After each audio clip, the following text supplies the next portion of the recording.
Watches of Switzerland has invited clients to an event in Knightsbridge to show the Patek Philippe Baselworld 2017 collection. But just because you're not here, it doesn't mean you have to miss out. Hi, I'm David Lindsay, VIP Sales Director for Watches of Switzerland, and I saw the whole Patek Philippe 2017 Baselworld collection at one of our showrooms earlier on today.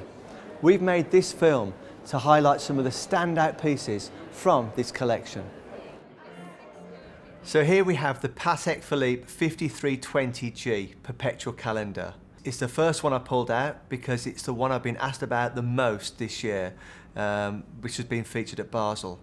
I can honestly say if I had a hair for every time somebody's asked me about this watch, I'd look like John Travolta. This is a classic. Notice the syringe hands. These hands were the same ones used back in the much fated reference 1591, which was a steel perpetual calendar. Notice also the cream luminous dial. Their vintage model, the 1463, also has a similar looking dial to this. The case is similar to the much fated 3449 caliber.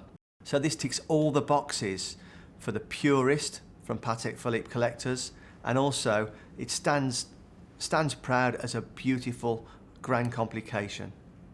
Okay, now we have the Patek Philippe 5180 Rose. This is the skeleton. I could say in my Brummie accent, squelette, which is French for skeleton, but I'll stick with skeleton. It's an ultra thin, but it's a self-winding movement. Most ultra thin watches are mechanical. This one has a 22 carat mini rotor, so you don't have to worry about winding it every time you put it on. I think you really need to focus on the detail of the movement. This is what sells this watch. It's 159 parts. Every single part has been hand finished and hand engraved, skeletonized. You've really got to see this. This is the Ladies Perpetual Calendar 7140G. The dial is a wonderful piece of artistry. It's at Arabic numerals. You've got 68 diamonds around the bezel. Best of all, it's a perpetual calendar. Now what that basically means is you don't have to worry about changing the time pretty much ever. It's going to keep the date and the month in check up until the year 2100. So it'll take into consideration the leap years and the days of each month. But the trend for ladies' complicated watches continues, and it'd be really interesting actually to see what Patek bring out next.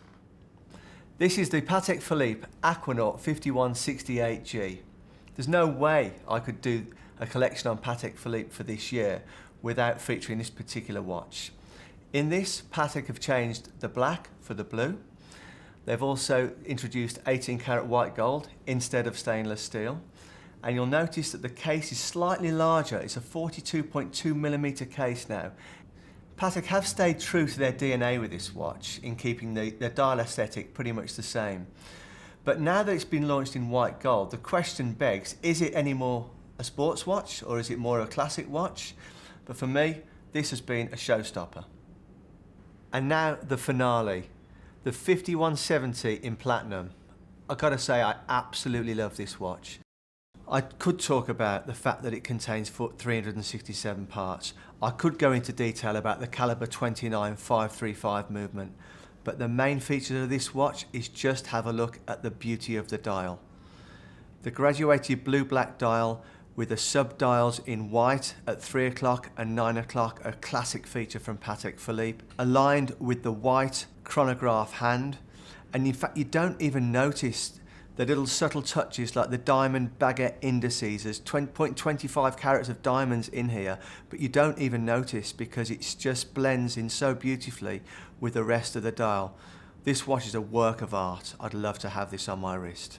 Now we are very proud to be showcasing the 2017 Baselworld Patek Philippe collection at exhibitions we'll be hosting in our showrooms throughout the month of July.